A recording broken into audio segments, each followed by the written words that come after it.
के नाम से आमीन। ताली बजाएं, तारीफ करें, जोर से बोले हालेलुया, हालेलुया। आंखें बंद करें, सिर्फ एक लाइन मेरे साथ आंखें बंद करें। तोड़ दे, तोड़ दे मेरे सारे बंधन, तोड़ दे। पूरी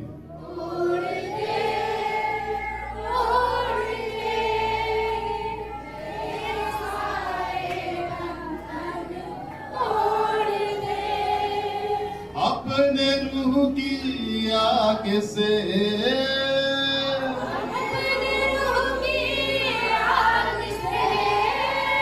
अपने रूह के जोरों से,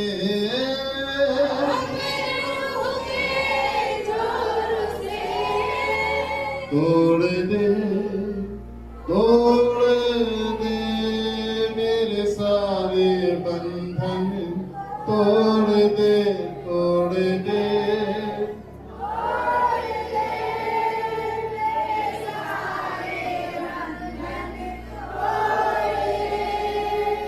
मेरे पापों के बंधन तोड़ दे, मेरे पापों के बंधन तोड़ दे, मेरे प्राणों के बंधन तोड़ दे, मेरे प्राणों के बंधन तोड़ दे, मेरे श्रापों के बंधन तोड़ दे, मेरे श्रापों के बंधन तोड़ दे, बीमारी के बंधन तोड़ दे, बीमारी के बंधन तोड़ दे, जादू टोने के बंधन तोड़ दे, जादू टोने के बंधन तोड़ दे, टोने टोटके के बंधन तोड़ दे, टोने टोटके के बंधन तोड़ दे, सारे धर्मों के बंधन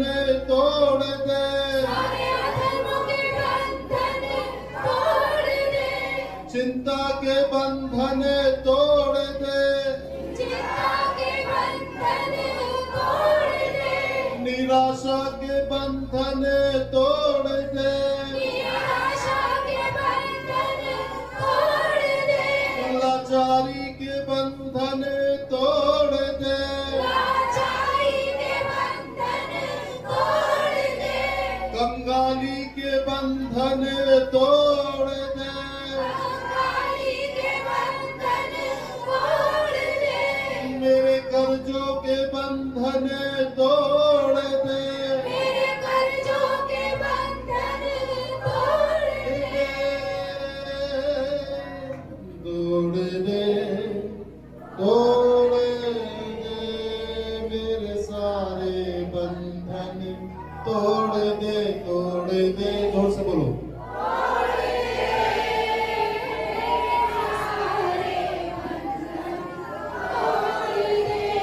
तोड़ दे, तोड़ दे मेरे सारे बंधन, तोड़ दे।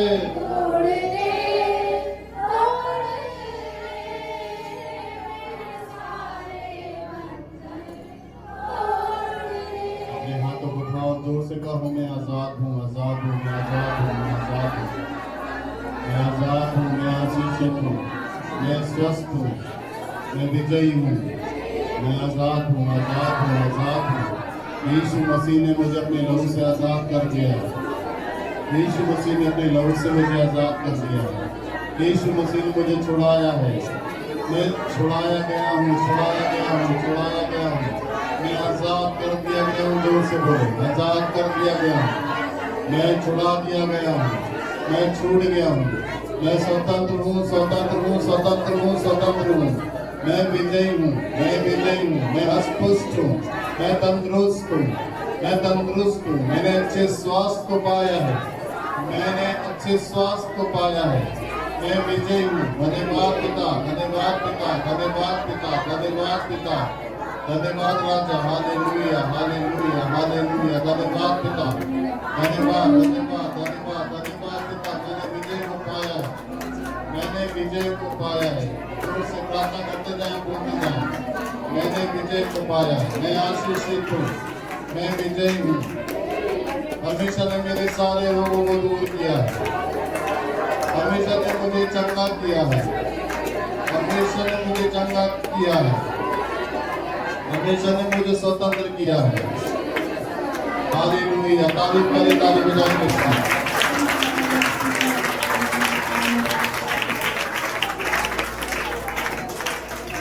बोलो हालेलुया, मैंने तारीफ करें, परमेश्वर धन्यवाद दें, धन्यवाद दें, धन्यवाद।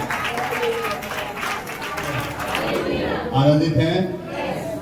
अपने हाथों को उठाएं, बोलिए मैं आनंदित हूँ। क्योंकि बोलिए क्योंकि मैं मसीह में हूँ। आमीन।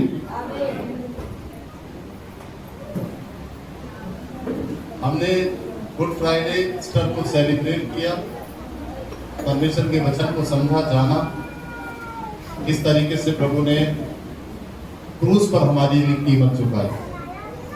मेरे साथ वचन में निकाली मत्ती रचित सुसमाचार उसका 22 अध्याय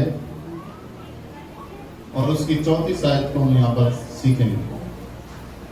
मत्ती रचित सुसमाचार उसका 22 अध्याय 34 आयत को देखें।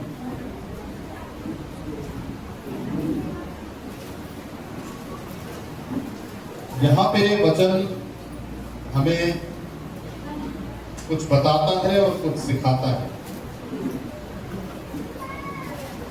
सबसे मेन जो वचन है बाइबल का, सबसे मेन वो वचन ये है जो आज मैं आपको बता रहा हूं। इसे आपको बिल्कुल ध्यान से सुनना है और समझना है, ठीक है। मत्ती रचित सुसमाचार उसका 22 अध्याय देखिए, उसकी 34 आयत को समझेंगे। यहां पर वचन कहता है, सुनना ध्यान से। जब फरीसियों ने सुना कि यीशु ने सदूकियों का मुंह बंद कर दिया तो वे इकट्ठे हुए। ये फरीसी सदूकी ये सब धर्म गुरु हैं, धर्म को अपने हिसाब से चलाने वाले, व्यवस्था या वचन के अनुसार चलने वाले नहीं। और फरीसी सदूकी एक प्रकार से ये धर्म के जो ठेकेदार होते हैं ना, इस तरीके से रोल था इनका। अपने आप को रिप्रेजेंट करना, अपने आप को दिखाना, परमेश्वर के वचन को टाल देना, परमेश्वर के वचन को मानना नहीं, घुमा देना। तो यहाँ पर ये यीशु से बात करते हैं और यहाँ पर लिखा है कि जब फरीसियों ने सुना कि यीशु ने सदूकियों का मुंह बंद कर दिया तो वे इकट्ठे हुए। मुंह क्यों बंद कर दिया? क्योंकि वो यीशु को फंसाना चाहते थे, वचन से, शब्दों से पकड़ना चाहते थे कि कोई भी ऐसी गलत बात यीशु के मुंह से निकले जिससे यीशु दोषी ठहरे। तो ऐसे बहुत सारे आपने वचन में पढ़ा कि एक पापिन स्त्री को लेकर आए और यीशु को कहा कि मूसा की व्यवस्था में लिखा है जो स्त्री व्यभिचार करती हुई पकड़ी जाए तो ऐसी स्त्रियों को पथराव करके मार डाले। तो ये तो मूसा ने व्यवस्था में लिखा, पर यीशु मसीह से कहता है कि तू क्या कहता है, क्या कहना है इस स्त्री का। तो यीशु मसीह झुककर जमीन पे लिखने लगे और उठाए सिर और बोला कि जिन्होंने पाप नहीं किया है वो पहले से पत्थर मारे। तो वो तो अपने जीवन को जानते थे कि सब पापी, तो उन्होंने पत्थर मारने का साहस नहीं किया, पत्थर फेंक दिया। तो ऐसे करके पकड़ रहे हैं, यीशु को फंसा रहे हैं कि यीशु की कोई गलती मिले कि यीशु को हम फंसाएं, यीशु की कोई गलती हो तो यीशु को हम लज्जित करें, यीशु को पकड़वा दें, मरवा दें। इनके पीछे शैतानी ताकतें जो काम कर रही थी, दुष्ट आत्माएं जो काम कर रही थी, वे इसी मौके को ढूंढ रही थी। क्योंकि यीशु की जो लड़ाई थी, यीशु का जो युद्ध था वो मनुष्य से नहीं, तो शैतान की ताकतों से था। इसीलिए पौलुस कहता है कि हमारा मलयुद्ध लहू और मांस का नहीं है। हमारा मलयुद्ध जो है, युद्ध जो हमारी लड़ाई, हमारा झगड़ा जो है, वो व्यक्ति से नहीं है, किसी मनुष्य से नहीं है। हमारी जो लड़ाई है वो शैतान से है, दुष्ट आत्माओं से है, जो मनुष्यों में से होकर के काम करती है। ठीक है, तो यहां पर यीशु ने उनके मुंह को बंद किया, क्योंकि वे यीशु को अपने वचन के, अपनी बातों के जाल का फंसाना चाहते थे। क्योंकि यीशु खरी शिक्षा देता था, परमेश्वर के राज्य के सुसमाचार को सुनाता था, उद्धार के बारे में यीशु लोगों को बताता था, और ये सब उनको पसंद नहीं था। तो यहां पर आप देखेंगे कि शैतान आपको बातों में फंसाना चाहता है मनुष्यों के द्वारा। शैतान आपको पकड़ना चाहता है, अपने जाल में फंसाना चाहता है, क्योंकि हम जीव के द्वारा ही धर्मी ठहरेंगे। जीव जो है हमारी, वो मेन है कि हम कोई बात ऐसी हमारे मुंह से निकले तो सामने वाले को मौका मिल जाए और वो हमको पकड़ ले। इसीलिए यहां पर देखिए कि यीशु को जब वो पूछते तो यीशु सटीक जवाब देता, क्योंकि यीशु को जानकारी थी वचन की। अच्छा, अब सुनना, जिनको वचन की जानकारी, जो वचन पढ़ते हैं, जिनको वचन की नॉलेज है, वे लोग वचन का अध्ययन करते हैं, अच्छी नॉलेज रखते हैं, और ये केवल वचन को दिखाने के लिए नहीं, हमें शिक्षित करना है लोगों को।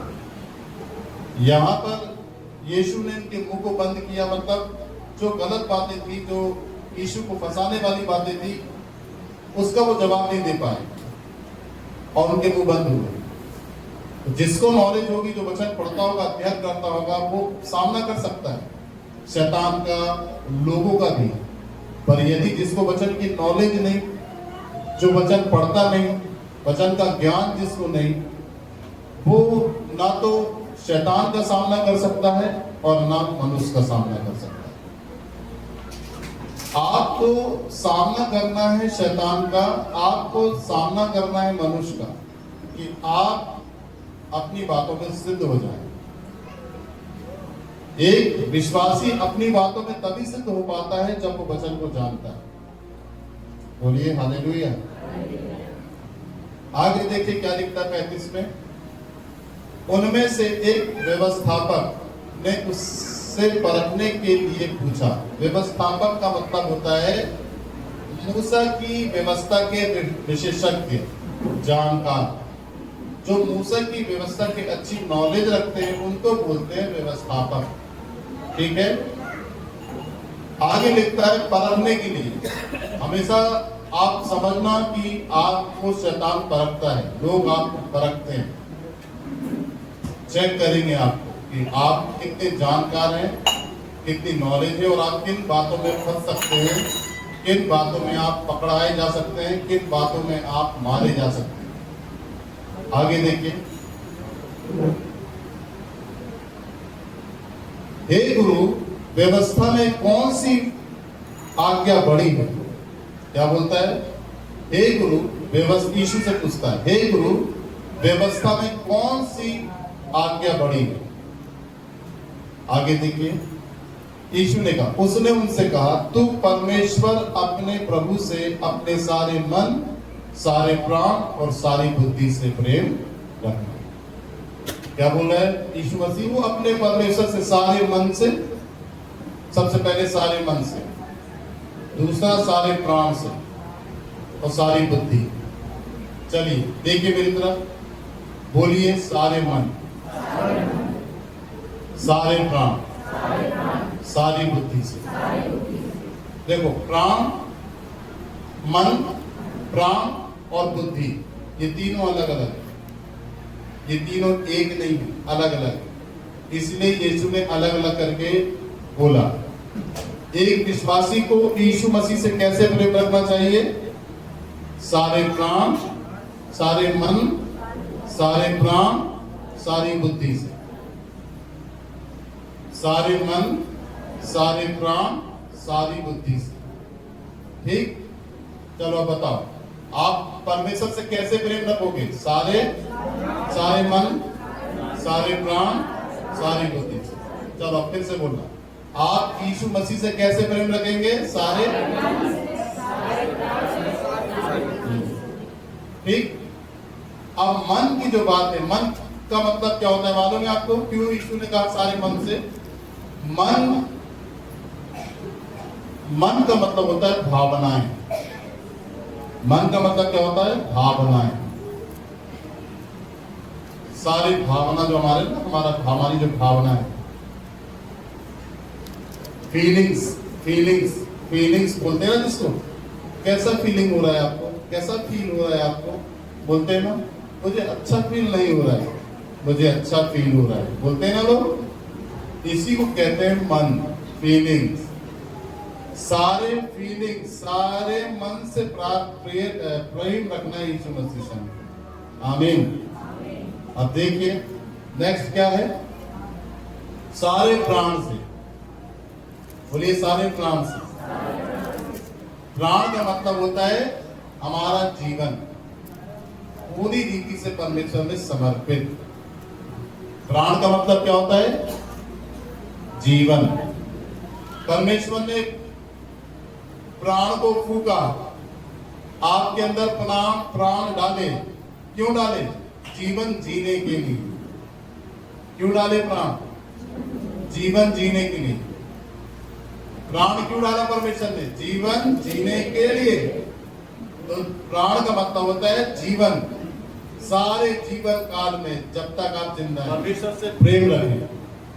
सारे जीवन प्राण का मतलब होता है जीवन, पूरी रीति से समर्पण कर दे परमेश्वर को। आमीन। अब क्या तीसरा क्या कहता है? बुद्धि। सारी, बोलिए सारी बुद्धि से। सारी बुद्धि से। सारी बुद्धि का मतलब होता है हमारी सोच। बुद्धि का मतलब क्या होता है? क्या होता है बुद्धि का मतलब? हमारी सोच और समझ से। बुद्धि का मतलब क्या होता है? हमारी सोच और समझ। समझ में आ रहा है? बुद्धि का मतलब क्या होता है? हमारी सोच और समझ।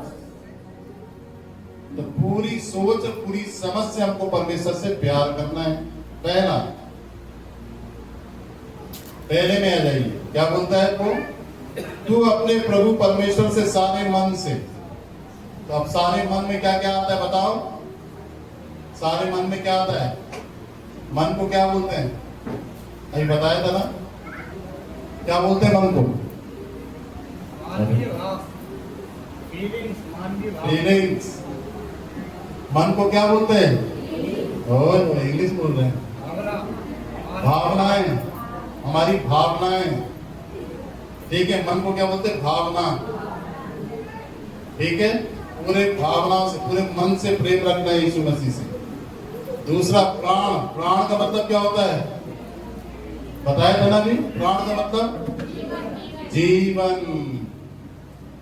पूरी रीति से समर्पित होना चाहिए परमेश्वर के लिए। ठीक है। बुद्धि का मतलब क्या होता है? बुद्धि का मतलब भूल गए? और सोच और समझ। बुद्धि का मतलब यीशु कहता है सारी बुद्धि से, सारे सोच और सारी समझ से परमेश्वर से प्यार करना है। हालेलुया। नहीं समझ में आया? यीशु ने कहा तू परमेश्वर अपने प्रभु से अपने सारे मन मतलब सारी भावनाओं से, अपने सारे प्राण मतलब अपने जीवन से, अपनी सारी बुद्धि मतलब अपने सोच और विचार के साथ प्रेम रख। क्या बोल रहे हैं वो? अपने सारी बुद्धि सोच विचार से परमेश्वर से प्रेम रख। बुद्धि का मतलब सोच और विचार। किस किस को समझ में आया? हाथ उठाओ, बोलो हालेलुया। ध्यान लगाना वचन में। ठीक है। अब यहां पर ये कहता है बड़ी और मुख्य आज्ञा तो यही है। आपको मालूम है बाइबल के अंदर कितनी आज्ञाएं हैं? 6000 से ज्यादा। कितनी आज्ञाएं हैं? 600 से ज्यादा, क्षमा करें, 600 से ज्यादा आज्ञाएं। अब 600 से ज्यादा आज्ञाओं में से सारी सबसे बड़ी जो आज्ञा है वो यही आज्ञा है कि हम अपने परमेश्वर से सारे मन, सारे प्राण और सारी बुद्धि से प्रेम रखें। प्रेम बहुत इंपॉर्टेंट है जो हम परमेश्वर से रखते हैं। परमेश्वर को हमसे प्यार चाहिए जैसा उसने हमसे प्रेम किया। उसने एक बात भी कही कि जैसा तुम अपने आप में व्यवहार दूसरे से चाहते हो वैसे ही व्यवहार तुम उनको भी दो जो तुम उनसे चाहते हो। मैं सामने वाले व्यक्ति से प्रेम चाहता हूं। अब सामने वाला व्यक्ति मुझे प्रेम दे तो मुझे पहले उसको प्रेम देना पड़ेगा, तब मुझे उससे प्रेम मिलेगा। बोलो आमीन। यदि वो प्रेम मुझसे नहीं करता, नफरत करता है, कोई बात नहीं, मेरा प्रेम उसके साथ है। ये जरूरी नहीं कि मैं उसको बोलूंगा कि मैं तुझसे प्यार करता हूं, मैं कुछ ऐसा काम तेरे लिए करके दिखाऊं कि तुझे विश्वास हो कि मैं तुझसे प्यार करता हूं। नहीं, आपने अपने दिल में रखा, उसके प्रति कोई गड़बड़ाहट नहीं है, परंतु आपने अपने मन के अंदर प्रेम रखा, ये परमेश्वर जानता है और आपको ऐसे ही बनना है। बोलिए हालेलुया। वचन में ऐसे करके लिखा है कि परमेश्वर ने जगत से ऐसा प्रेम रखा कि उसने अपना इकलौता बेटा दे दिया ताकि जो कोई उस पर विश्वास करे वो नाश ना हो परंतु अनंत जीवन पाए। परमेश्वर ने हमसे प्रेम रखा, नफरत नहीं की, बदला नहीं दिया। हमने परमेश्वर के अगेंस्ट में काम किया, परमेश्वर के खिलाफ में, विरोध में काम किया। परमेश्वर ने हमारे विरोध में काम नहीं किया। अब परमेश्वर प्यार करता है हमसे, परमेश्वर हमसे इसलिए प्यार करता है कि हम परमेश्वर से प्यार करें। बोलिए हालेलुया। अब यहाँ पर बाइबल बताती है कि जो परमेश्वर से प्यार करता है वो उसकी आज्ञाओं को मानेगा, क्योंकि परमेश्वर उसके भावनाओं में बसा हुआ है, परमेश्वर उसके जीवन में बसा हुआ है, परमेश्वर उसके विचार और सोच और विचारों में बसा हुआ है। अब सुनो, जोर से बोलो हालेलुया, बोलो हालेलुया। तू अपने प्रभु परमेश्वर से सारे मन का मतलब है भावनाएं, पूरे मन से प्यार करना। मन भटकना नहीं चाहिए, मन डाइवर्ट नहीं होना चाहिए, ठीक है। क्योंकि एक जगह यीशु मसीह ने कही एक बात, और वो ये कही कि वे मुझसे प्रार्थना करते तो हैं, वो मेरे पास आते तो हैं, मुझसे प्रार्थना करते तो हैं, परंतु उनके मन मुझसे बहुत क्या है? जिस व्यक्ति का मन दूर हो जाए वो प्रेम को सिद्ध नहीं कर सकता उसके लिए, या प्रेम को प्रदर्शित नहीं कर सकता उसके लिए कि मुझसे प्यार करता, क्योंकि उसका मन है ही नहीं।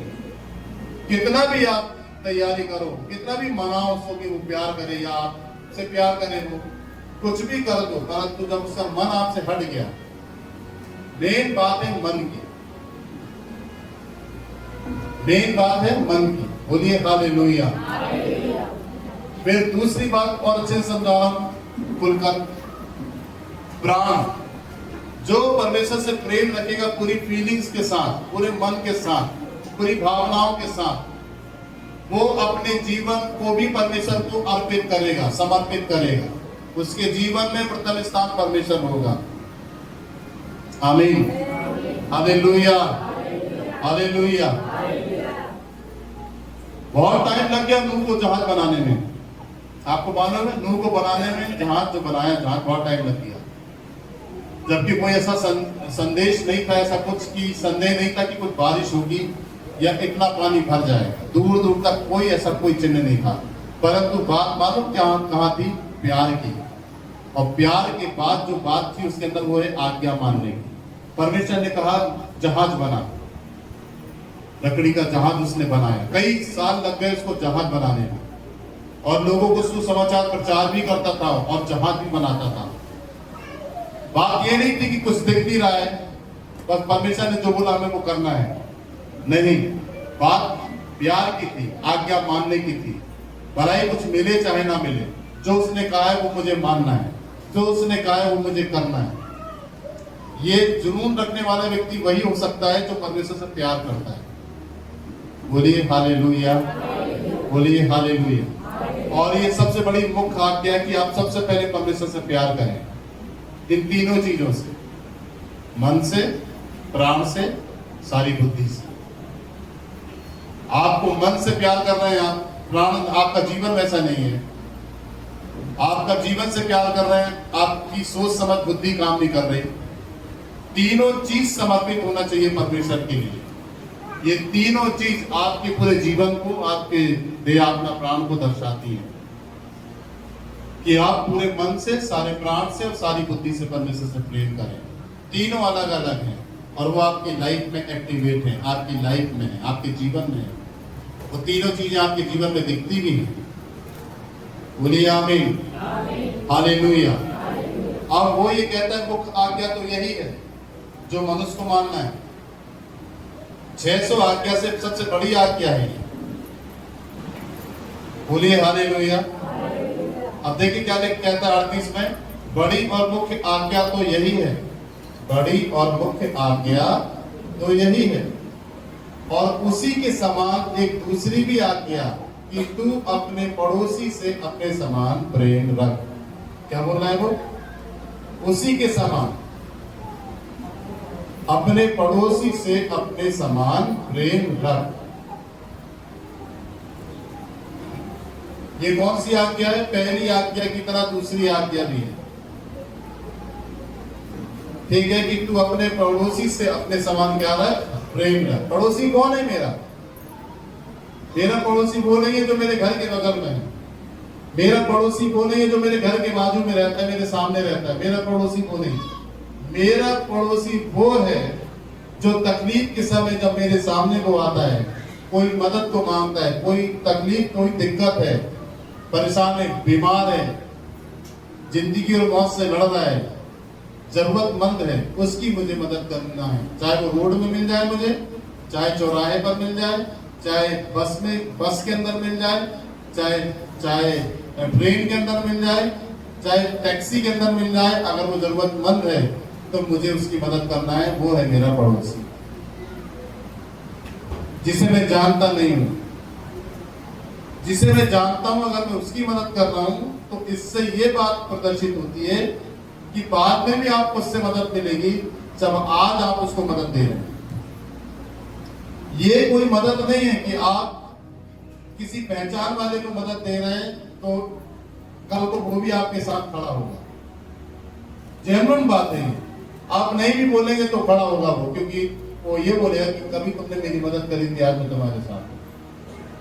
परंतु मदद की उस बात के लिए परमेश्वर कह रहा है जिसे हम जानते नहीं है, ना वो व्यक्ति मुझे जानता और मैं उसकी मदद कर दूं, वो मेरा पड़ोसी। जिसे मैं जानता नहीं हूं और ना वो व्यक्ति मुझे जानता है और मैं उसकी मदद कर दूं, वो पड़ोसी है मेरा। उसकी मैं सहायता कर दूं, किसी भी चीज से, जो भी नीड हो, जो भी आवश्यकता हो, उसको जो भी जरूरत हो, वो उसकी मैं जरूरतों को पूरा कर दूं, वो मेरा पड़ोसी, जिसे मैं जानता हूं। इसका प्रतिफल बड़ा है स्वर्ग में। बोलिए हालेलुया, बोलिए हालेलुया।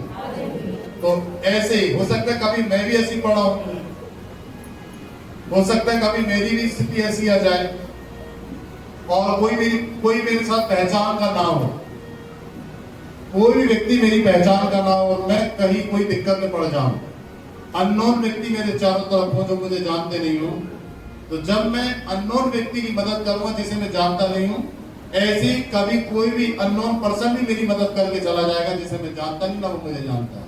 बोलिए जोर से हालेलुया, बोलिए प्रेज द लॉर्ड। तो ये बात परमेश्वर के साथ है, ये प्रेम है कि आपको प्रेम दिखाना है।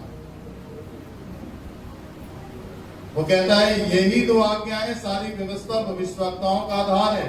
यही दो आज्ञाएं पूरी व्यवस्था, सारे वचन से ऊंची। जब आप इन दोनों को पूरी रीति से मानते हैं कि सबसे पहली बात कि आप परमेश्वर से प्रेम करते हैं, उसके बाद अपने पड़ोसी से प्रेम करते हैं, तो इससे परमेश्वर खुश होता है आपके जीवन से, क्योंकि परमेश्वर प्यार देने आया है, प्यार बांटने आया है। प्यार चाहता है वो आपसे कि आप उससे प्रेम रखें। इसलिए प्रकाशित वाक्य में वचन में लिखा है कि मैं तुझे जानता हूं, तू विश्वास से थका नहीं, तू मेरे लिए रात दिन मेहनत करता है। सुनना ध्यान से, तू मेरे लिए रात दिन मेहनत करता है, तू मेरे लिए रात दिन संघर्ष करता है, तू मेरा नाम लेकर थका नहीं, तू विश्वास से पीछे हटा नहीं, तू रात दिन मेरे साथ है, मेरी सेवा को तू कर रहा है। पर यीशु मसीह कहता है फिर भी मैं तेरे विरोध में हूं। एक आदमी सब कुछ परमेश्वर के लिए कर रहा है, रात दिन एक कर रहा है भाग दौड़ के, फिर भी परमेश्वर कहता है प्रकाशित वाक्य में मैं तेरे विरोध में हूं। एक दिन एक आदमी रात दिन समर्पित है परमेश्वर के लिए, आज्ञाओं को मानने के लिए, मेहनत करने से पीछे नहीं हट रहा है परमेश्वर के लिए, फिर भी यीशु मसीह कहता है मैं तेरे विरोध में हूं। आप रात दिन मेहनत कर रहे हो परमेश्वर के लिए, परमेश्वर कहते हैं नहीं मैं तेरे विरोध में हूं। उसका सबसे बड़ा कारण आपको जानना है, प्रकाशित वाक्य की कलीसिया को परमेश्वर यीशु मसीह कहता है मैं तेरे विरोध में हूं। तो विरोध क्या था, क्या बताया उसने? बोला विरोध ये कि तूने अपने पहले जैसा प्रेम मुझसे छोड़ दिया है। तू मेहनत कर रहा है, तू विश्वास कर रहा है, तू रात दिन संघर्ष कर रहा है मेरे लिए, मेरे नाम को लेकर तू थका नहीं। मैं जानता हूं तेरी मेहनत को, परंतु मुझे मेहनत नहीं चाहिए ना, मुझे तो प्रेम चाहिए तुझसे। इसलिए जकरिया की किताब में लिखा है ना तो बल से ना शक्ति से, परंतु मेरी आत्मा से सब कुछ हो सकता है। हमको कुछ नहीं करना है, हम परमेश्वर से अटूट प्रेम रखें, उसके प्रेम के अलावा में कुछ दिखना नहीं चाहिए। और जो व्यक्ति प्रेम में पागल हो जाता है ना, जिससे वो प्रेम रखता है ना, उसके लिए सब कुछ करने के लिए तैयार होता है। और सब कुछ करने के लिए जो तैयारी की जो बात आती ना, वो है आज्ञा।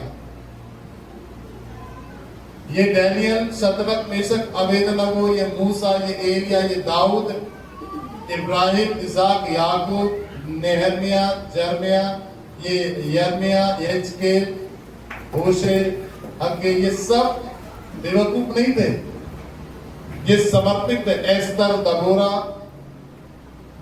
अक्विला, प्रिस्किल्ला, पौलुस, पतरस, सिलास, ये सब परमेश्वर के प्रति समर्पित थे।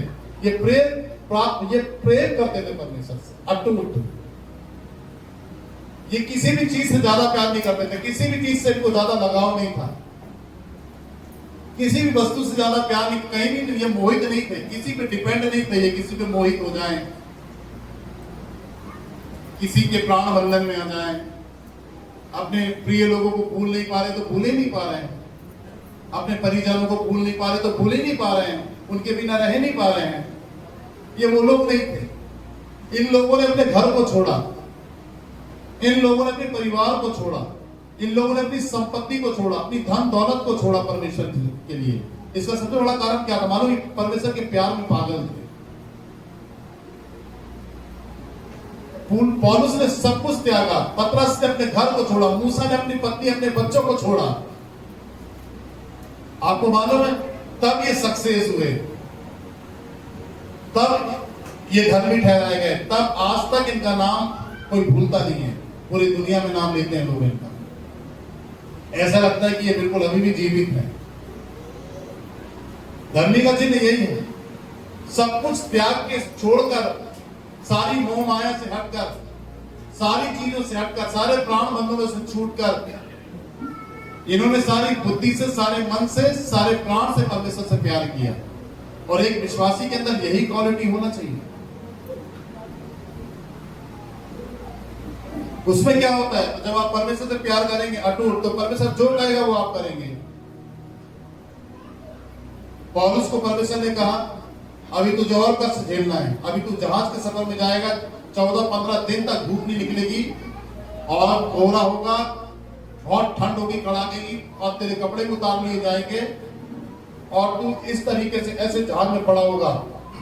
सब पवित्र आत्मा रात में आकर उससे बताता था पौलुस को। पौलुस जानता था, परंतु पौलुस परमेश्वर के प्यार में दीवाना था, उसको ठंड की परवाह नहीं, भूख की पर 14-15 दिन तक खाना नहीं खाया, जहाज में पड़ा होकर रोम की तैयारी कर रहा जाने की कि वहां पर कैसे तो बताए परमेश्वर की गवाही को।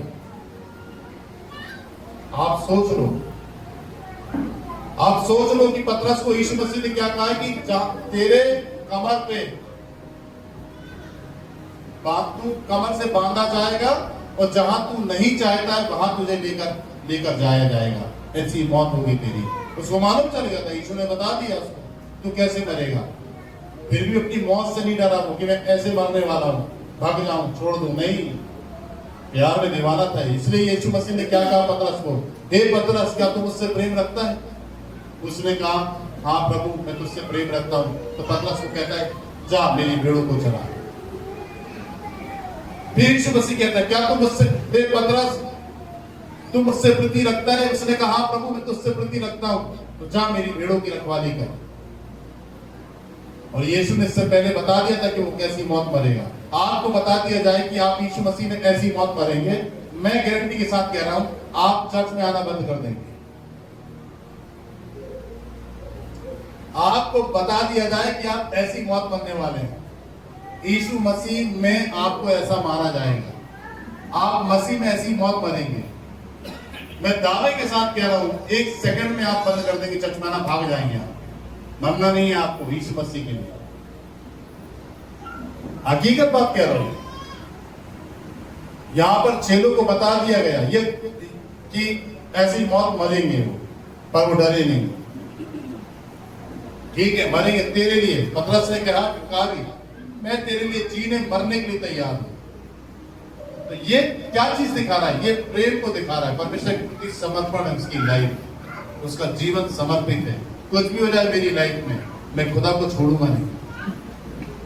बोलो अपने हाथों को उठा, बोलो जोर से हालेलुया। मैं यीशु को छोड़ूंगा नहीं, कुछ भी हो जाए मेरे जीवन में। और सुन लीजिए क्या बोलता है पौलुस, मेरे लिए मसीह में मरना क्या है? मेरे लिए मसीह में जीना और मर जाना, मेरे लिए मसीह में जीना और मर जाना लाभ है। लाभ कैसे होगी? मेरी आत्मा भटकेगी नहीं, सीधे मेरी आत्मा मसीह में परमेश्वर के राज में जाएगी, जहां आनंद ही आनंद है। बोलिए हालेलुया, बोलिए प्रेज द लॉर्ड। तो ये जो लोग थे, ये जो चेले थे, इन्होंने परमेश्वर के प्रेम को जाना, परमेश्वर की सच्चाई को उन्होंने जाना और परमेश्वर से अटूट प्रेम किया। अपने शरीर से भूखे रहे, ये भूख मायने नहीं है, कोई भी चीज अपनी जान भी इनको प्यारी नहीं है, इनको प्यारा था केवल परमेश्वर, इसलिए इन्होंने अपनी जान भी लुटा दी। तब इनके द्वारा वचन हमारे पास पहुंचा।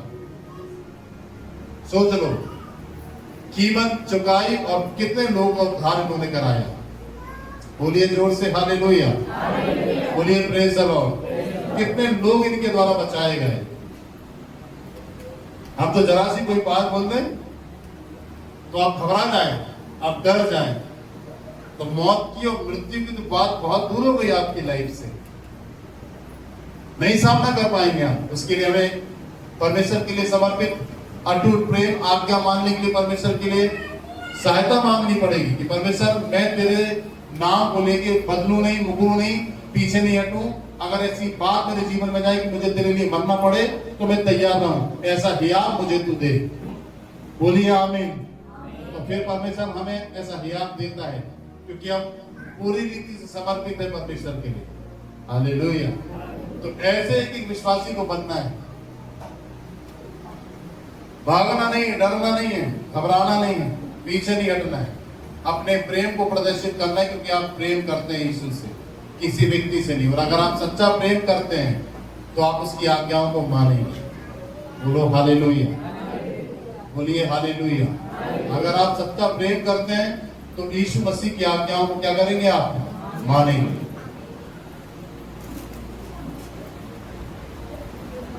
एक वचन और मेरे साथ आप निकालिए।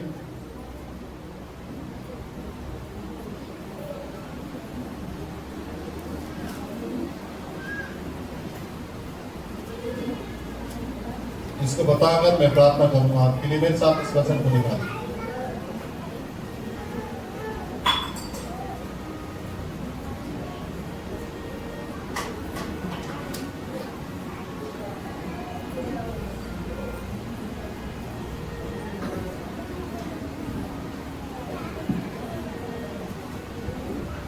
यूहन्ना की पहली पत्री निकालिए बाइबल में, यूहन्ना की पहली पत्री।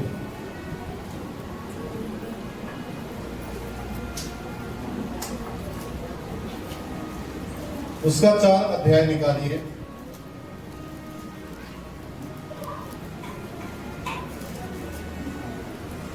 यूहन्ना की पहली पत्री उसका 4 अध्याय। यूहन्ना की पहली पत्री 335 पेज नंबर है, देखो।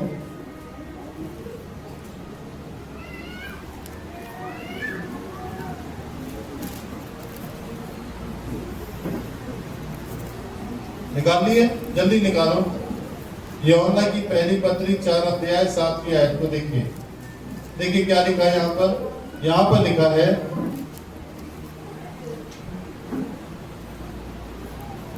यूहन्ना की पहली पत्री उसका 4 अध्याय 7वीं आयत को देखिए।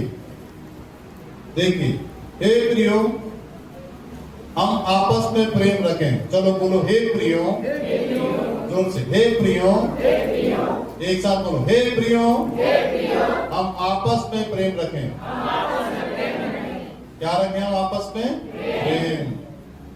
आगे लिखता है, क्योंकि प्रेम परमेश्वर से है। हालेलुया। चलो बोलो, क्योंकि प्रेम परमेश्वर से है। अगर हम प्रेम नहीं रखेंगे तो परमेश्वर से नहीं है। अगर हम परमेश्वर से हैं और प्रेम जो हमारे अंदर डाला गया है परमेश्वर से है, तो हम जरूर प्रेम रखेंगे। आगे देखिए, आगे लिखता है, जो कोई प्रेम करता है वे परमेश्वर से जन्मा है। क्या बोलता है वो? जो कोई प्रेम करता है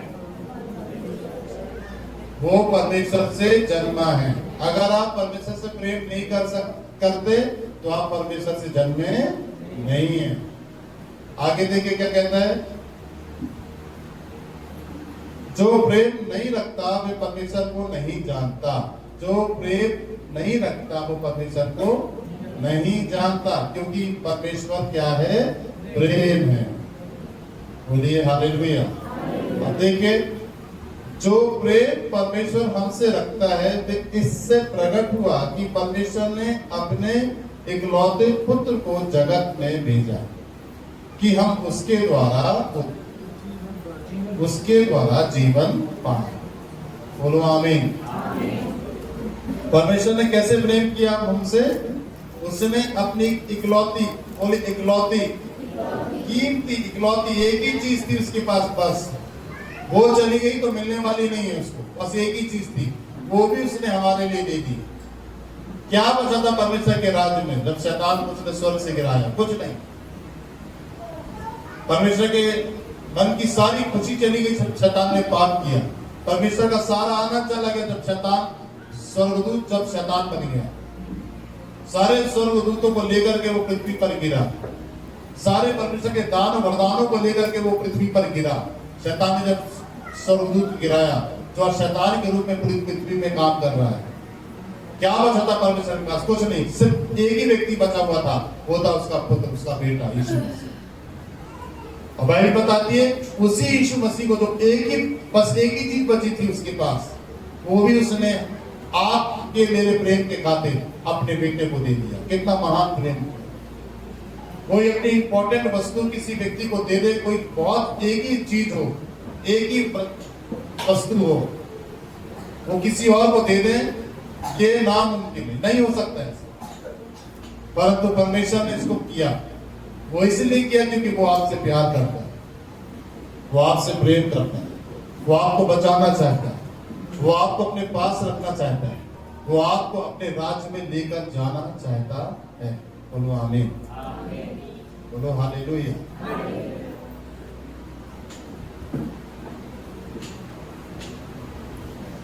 प्रेम इस बस देखें, प्रेम इसमें नहीं कि हमने परमेश्वर से प्रेम किया, पर इसमें है कि उसने हमसे प्रेम किया और हमारे पापों के प्रायश्चित के लिए अपने पुत्र को भेजा। कितना जबरदस्त प्रायश्चित किसको करना था? मुझे। किया किसने मेरे पापों के लिए प्रायश्चित? यीशु मसीह ने। किसको प्रायश्चित करना था? किसको प्रायश्चित करना था? जोर से बोलो। मुझे। पापों के लिए प्रायश्चित किसको करना था? आपको करना था, मुझे करना था, परंतु किया किसने? किसके पापों के लिए? कि पिता इन्हें क्या कर? क्षमा कर। इन्हें क्या कर? क्षमा कर। इन्हें क्या कर? क्षमा कर। आपको मालूम है गत्सेमनी बाग में? अपने हाथों को उठाओ, जोर से बोलो हालेलुया। जोर से बोलो हालेलुया। आमीन। अब देखो मेरी तरफ। आपको मालूम है गत्सेमनी बाग में यीशु मसीह ने पिता से क्या कहा? ध्यान देना, इसी में समाप्त करूंगा। ध्यान दो। क्या कहा? जब घुटने टेका तो प्रार्थना किया और क्रूस पर क्या कहा? मैंने आपको 7 बाणी में से एक बाणी बताई ना कि हे मेरे परमेश्वर, तूने मुझे क्यों छोड़ दिया? हे परमेश्वर, तूने मुझे क्यों छोड़ दिया? हे परमेश्वर, तूने मुझे क्यों छोड़ दिया? इससे पहले क्रूस पर यह वचन यीशु मसीह ने कहा।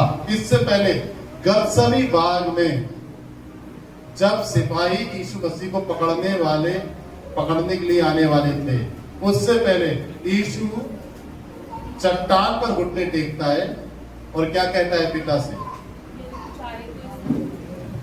यदि तू चाहे तो इस प्याले को मेरी तरफ से हटा दे।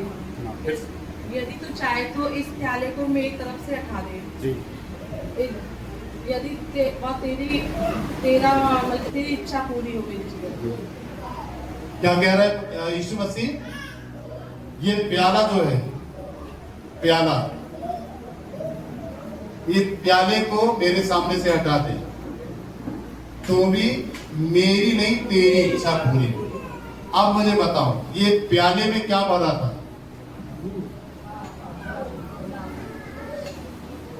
इस प्याले में क्यों बोला था प्रभु इस प्याले को हटा दे?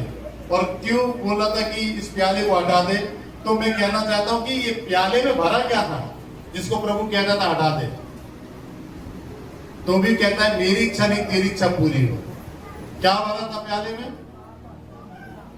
क्या भरा था? धर्म गुना। फिर से बोलो। पाप धर्म गुना। किसके? हम लोग हो गए, संसार के लोग। किसमें भरा था? कटोरे में। ताली बजाओ बहन के लिए जोर से। कटोरे में क्या भरा था? सारे पाप, सारी बीमारी, सारे अधम, सारे अपराध भरे हुए थे जो वो पीने पर था। प्याले के अंदर क्या था? मेरे और आपके पाप, अधर्म, अपराध भरे हुए थे। वो कहता है इसको हटा दे। इसका मतलब ये नहीं है।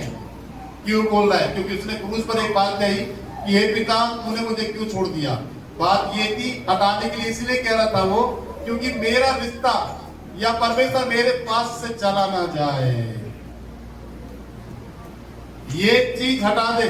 तो कहता हटा दे, अगर तू चाहे तो इस प्याले को हटा दे।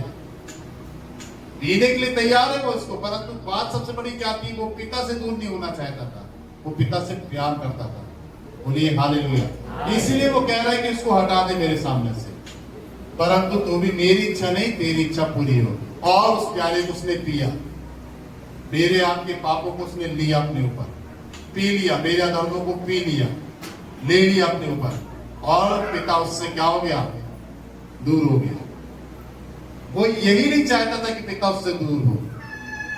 आप समझ लीजिए। इसलिए वो बार बार प्रार्थना करता था कि हे पिता, इस प्याले को हटा दे, इस कटोरे को हटा दे मेरे सामने से, तो भी मेरी इच्छा नहीं तेरी इच्छा पूरी हो जाए। जोर से बोलो हालेलुया। कौन परमेश्वर से दूर होना चाहता है? वही परमेश्वर से दूर होगा जो परमेश्वर से सच्चा प्यार नहीं करेगा। परमेश्वर से कौन दूर होगा? वही व्यक्ति दूर होगा जो परमेश्वर की आज्ञाओं को नहीं मानेगा, वो दूर होगा परमेश्वर से। और जो आज भी जो व्यक्ति परमेश्वर से आता है, चर्च में, भवन में, प्रार्थना, आराधना में, मीटिंग्स में जाते हैं, आप वचन पढ़ते हैं, अपने घर में प्रार्थना करते हैं, परंतु ये सब बाहरी रूप से नहीं होना चाहिए। ये सब अंदर से होना चाहिए। आपकी भावनाओं से, आपके मन से, आपके प्राण से और आपकी सारी बुद्धि से होना चाहिए ये सब चीजें। आमीन। और वो यही चीज एक विश्वासी के जीवन में देखना चाहता है। आमीन बोलिए जोर से, ताली बजाओ जोर से। आइए अपने साथ में खड़े हो, अपनी आंखें बंद करें, मेरे पीछे खाए। मेरा मैना बस तेरा कहना, आखिरी सांस तक तेरा बन के रहूं। बस तेरा कहना, आखिरी सांस तक तेरा बन के रहूं। मेरा मैना रहूं, बस तेरा कहना, आखिरी सांस तक तेरा बन के रहूं। मेरा मैना रहूं, बस तेरा कहना, आखिरी सांस तक तेरा बन के रहूं। ले कब्जा मेरी जुबान पर, ले कब्जा मेरे लबों पर, ले कब्जा मेरी जुबान पर, ले कब्जा मेरे लबों पर। पाक रूह, पाक रूह, पाक रूह।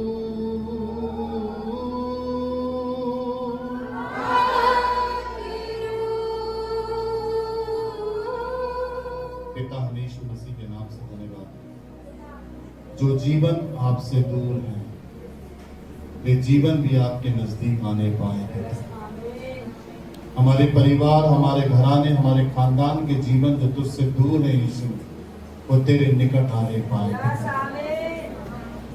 हमारे पड़ोसी, हमारा समाज, हमारे लोग, हमारा शहर, हमारी बस्ती, हमारा मोहल्ला जो तुझसे दूर है यीशु, वो तेरे निकट आने पाए। हमारा शहर, हमारा जिला जो तुझसे दूर है यीशु, वो तेरे निकट आने पाए राजा। हमारा देश जो तुझसे दूर है पिता, वो तेरे निकट आने पाए यीशु। ये दुनिया, ये पूरा पूरा संसार जो तुझसे दूर है यीशु, वे आपके निकट आने पाए यीशु। प्रभु आप अनुग्रह करें, अपने प्रेम की डोरी से अपने बच्चों को खींच लें। अपने वचन के प्रेम की डोरी से अपने बच्चों को खींच लें अपने तरफ। आपका वचन कहता है, मैं मोहित करके तुझे अपने पास बुला लूंगा। अपने बेटे बेटियों को मोहित करिए पिता, कि आपके प्रति दीवानगी, आशिकी और आपके प्रति समर्पित मोहित होकर वे आपके पास आप में लिपट जाए। यीशु आप अनुग्रह करें। हमारे परिवार, हमारे घर के लोग, हमारे पति, हमारी पत्नियां, हमारे बच्चे जो हमसे दूर हैं पिता, वो आपके नजदीक जो आपसे दूर हैं। आज हम यहां पर हैं, हमारे घर के लोग यहां पर नहीं। आज हम यहां पर हैं, हमारे पति नहीं। आज हम यहां पर हैं, हमारी पत्नियां नहीं। आज हम यहां पर हैं, हमारे बच्चे नहीं। वे सब आने वाले दिनों में यीशु मसीह के नाम से पिता आपके निकट आने पाए। जोर से आमीन बोलो। बड़ा वाला बरकत है हमारी। ताली बजाओ, तारीफ करो, बोलो हालेलुया। वे सब निकट आएंगे आने वाले दिनों में। अपने हाथों को उठाएं। आपके घर में जो लोग दूर हैं, अपने हाथों को उठा लो, इस प्रॉफिटिक वर्ड को लो। आपके पति जो भवन में नहीं आते हैं, आपके बच्चे जो भवन में नहीं हैं, आपके माता पिता जो भवन में नहीं है, आपकी पत्नियां जो भवन में नहीं है, आपका परिवार, आपका खानदान, आपके रिश्तेदार जो भवन में नहीं है, आने वाले दिनों में यीशु मसीह के नाम से परमेश्वर के निकटता में वो आएंगे। बोलो, मैं इसे प्रॉफिटिक वर्ड को रिसीव करता हूं यीशु मसीह के नाम से। आइए 1 मिनट के लिए प्रार्थना करें अपने घर के लिए, अपने परिवार के लिए, जोर से धन्यवाद प्रार्थना करें। आपके लोग जो रुक गए हैं, आपके लोग जो ठहर गए हैं, शैतान ने रोक लिया, उन्हें आपके साथ आने नहीं दिया। आने वाले दिनों में परमेश्वर आपको उनको आपके साथ लेकर आएगा। प्रार्थना करो जोर से अपने घराने, अपने परिवार के लिए, अपने मोहल्ले के लिए, अपनी बस्ती के लिए, अपने नगर के लिए प्रार्थना करो, अपने शहर के लिए प्रार्थना करो कि आपके लोग बचाए जाए और आपके साथ भवन में आए। आपका मोहल्ला आपके साथ भवन में आए, आपकी बस्ती, आपके लोग, रिश्तेदार, समाज के लोग भवन में आने पाए। प्रार्थना करें खुदा से, जोर से प्रार्थना करें, हाथ उठा के प्रार्थना करें। आपका परिवार, आपका घराना सच्चाई में आए, परमेश्वर से प्यार करें। परमेश्वर अपने प्रेम की डोरी से उन्हें खींच ले अपने तरफ। परमेश्वर उन्हें आकर्षित करे, परमेश्वर उन्हें मोहित करके लेकर आए। वचन में लिखा है, प्रार्थना करें, परमेश्वर तू मेरे परिवार को मोहित करके लेकर अपने तरफ, अपनी ओर लेके आ। मेरे साथ भवन में मेरा परिवार आने पाए, मेरे साथ मेरा घराना, मेरा पति, मेरी पत्नी, मेरे बच्चे मेरे साथ तेरे भवन में आने पाए। यीशु मसीह से अनुग्रह को चाहता हूँ। मेरे माता पिता, भाई बहन तेरे मेरे साथ तेरे भवन में आने पाए। प्रभु उन्हें उनके मन में डाल, उनके हृदय में डाल, उनकी आत्मा को कायल कर। प्रभु वो बदल जाए, वो सच्चाई में आए और वो तेरे भवन में आए। जोर से बोलो आमीन, आमीन, आमीन, आमीन। ताली बजाओ, तारीफ करो जोर से, और जोर से बजाओ, तारीफ करो। बोलो हालेलुया।